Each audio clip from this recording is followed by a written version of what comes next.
mga tol, nagbabalik tayo. Abil din siya. So, andito na ako sa Sapa mga tol. Nagmamadali ako pabalik nila dyan eh. At baka munahan ako ng mga hayop na yun.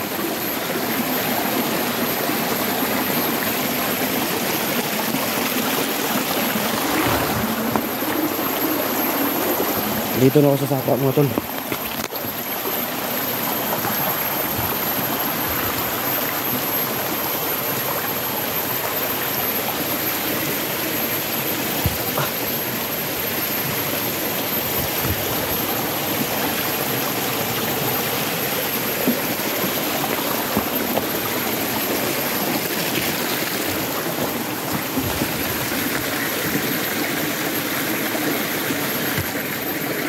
So, pasensya na sa inyo lahat mga tol. Mas inuna ko yung kalagayan nila dyan eh, at kalagayan ni kuya. So, hindi tayo pwede magpatuloy sa pagbaba mga tol, kasi nalukit na yung location ni Johnny. At papunta na yung mga tauhan ni Joselito at Bagabaga doon. Kasi alam nila na wala ng laban silang dalawa. At alam ko na kailangan ako doon. Kasi ako lang yung walang sugat. Kayang-kaya ako makipaglaban. So, kailangan ko makabalik din kaagad. So, samahan nyo ako sa pagbalik ko dito doon mga tol, no?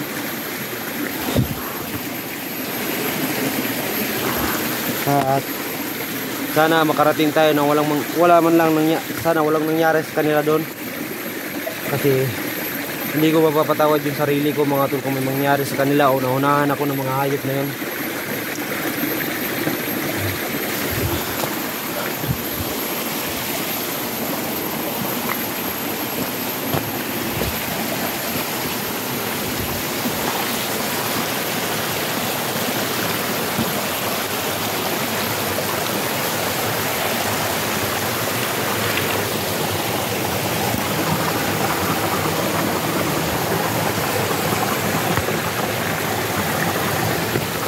Iba yung pakiramdam ko dyan mga tol.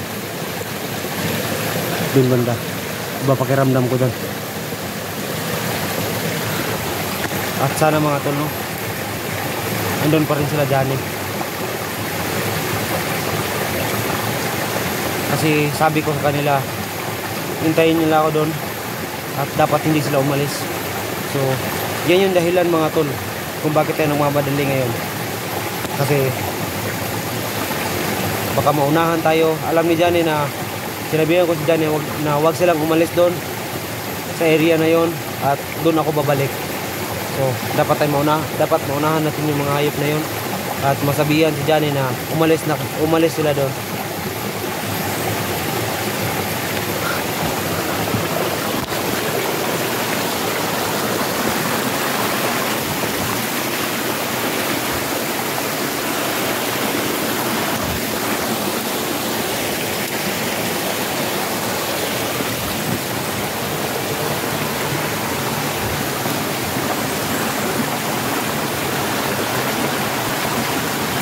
Sunod-sunod sa atin mga tol.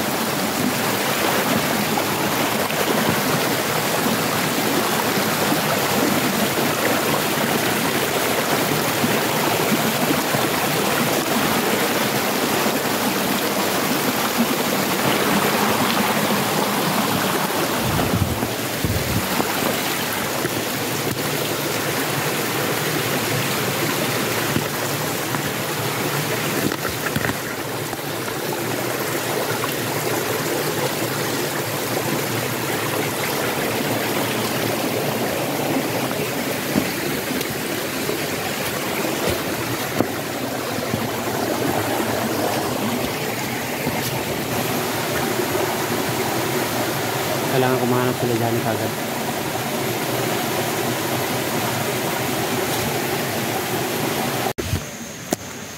So yun mga tol, nakakyat na ko galing sa Sapa mga tol. Hindi ako pwede magtagal sa Sapa mga tol, no, kasi meron nakasunod sa atin. At pag abot ko dito, may nag-uusap tayo. So ang mission ko ngayon mga tol, makapunta ka agad ka dyan eh.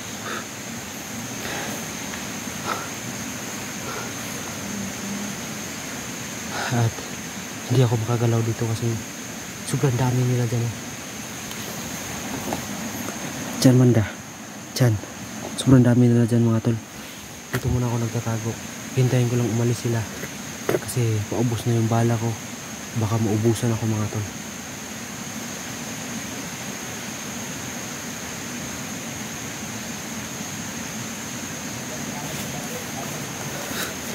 Meron pa rin nag-uusap. Parang nagpaplano sila kung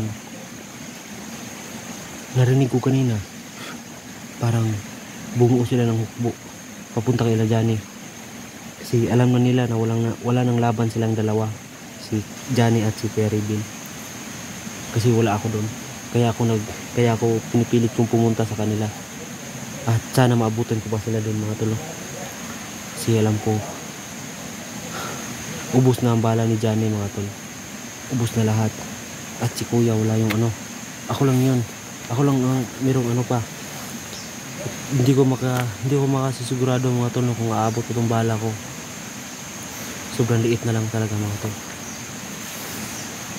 Ito mga tol, napaplano ako kung paano ako makakapunta doon ng ligtas. Kulong-gulo na yung isipan ko mga tol.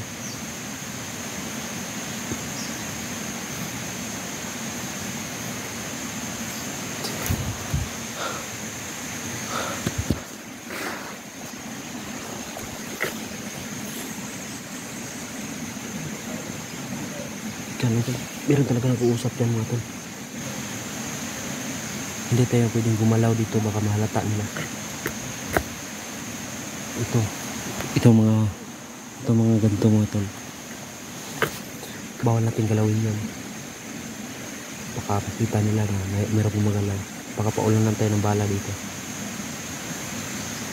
Tiis-tiis lang muna ako dito mga tol. Hindi ako makakilos. Sobrang dami talaga nag-uusap dyan. Yung inaalala ko mga tol, baka hindi ko na maabutan sila dyan. Sana wag naman mga tol. Sana ipagdasal niyo mga tol na maabutan ko pa sila doon sa area na yun. Kasi gulong-gulo na yung isipan ko mga tol. Nasa isip ko kanina kung magpapatuloy ba ako sa pagbaba para makabili ng gamot. Pero iniisip ko mga tol, mas kailangan nila ako. Baka galing na ako sa baba, dala ko na yung gamot. Baka pagdating ko dito wala na sila. So ayaw ko na namang mangyari yun sa kanila mga tol. Kasi pinipilit ko nga makababa para makabili ng gamot para mabigyan sila ng lunas. So ngayon may narinig tayong usapan nila na pabalik sila, hahanapin nila si Johnny kasi wala nang laban, kasi bumaba daw ako, pababa ako. So pinipilit natin makabalik din.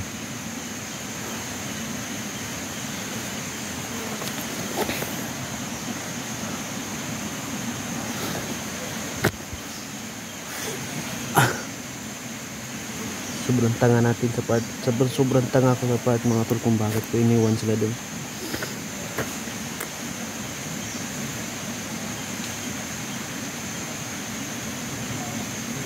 Dumagdag pa itong problema ko ngayon. Hindi ako makagalaw dito. Sobrang dami nila dyan.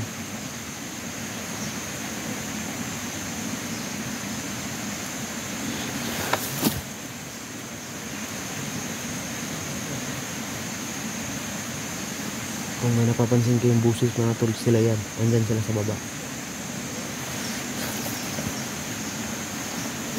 Dito lang tayo nagtatago. Sana mga tol hindi tayo makita dito. Kasi gusto ko pang makita yung kuya ko. Gusto pa namin magbagong buhay. Gusto pa namin mamuhay na mapayapa mga tol. Wala na akong ibang hiling mga tol kundi makalabas kami ng buhay dito ng kuya ko mga tol. Sana matapos itong mission na to para makapamuhay na kami ng maayos at walang kalaban na inaalala.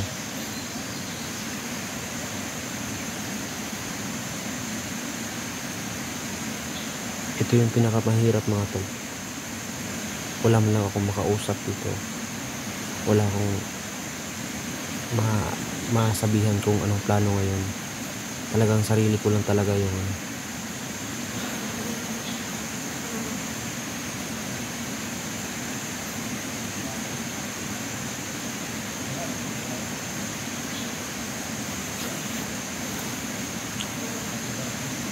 dumagdag pa talaga itong hindi ako makagalaw dito.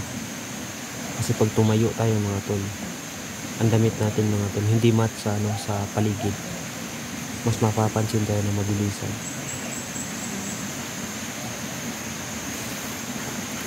Ayan yung mga tol, kung may makita akong damit dito, may mapatay man ako, papalit ako ng damit. Ayan na, may tinatawag na sila. Tinatawag na nila yung grupo. Diyan talaga banda. Diyan sa baba na yan.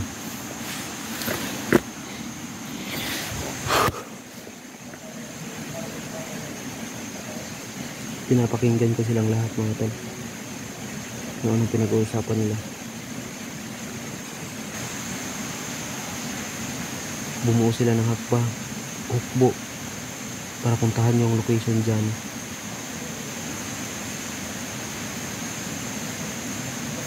At ako dito mga tol, hindi ako makagalaw. Kasi pag gumalaw ako ng konti dito, tumayo man lang, makikita nila ako. Pero pag wala ng ibang choice mga tol, lalaban na lang ako.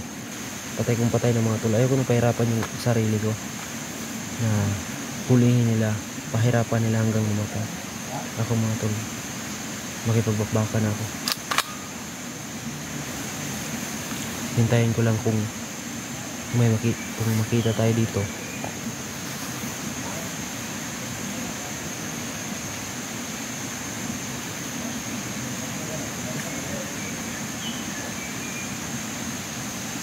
Amay ka na bahala sa akin dito, ama.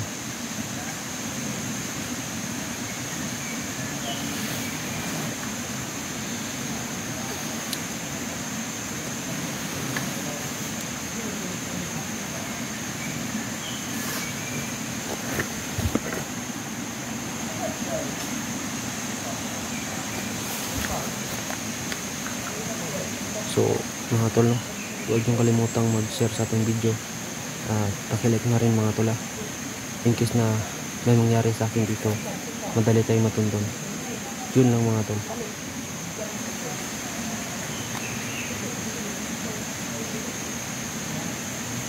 Siguro mga tol, magpapaalam muna ako sa inyo.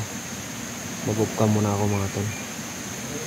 Kasi gagapang ako dyan banda sa baba na yan. Gagapangin ko dyan. Dyan ako magtatago mga tol hanggang umalis sila. So yun na mga tol, maraming salamat sa inyo lahat at sana ipagdasal nyo ako dito. Yun lang mga tol.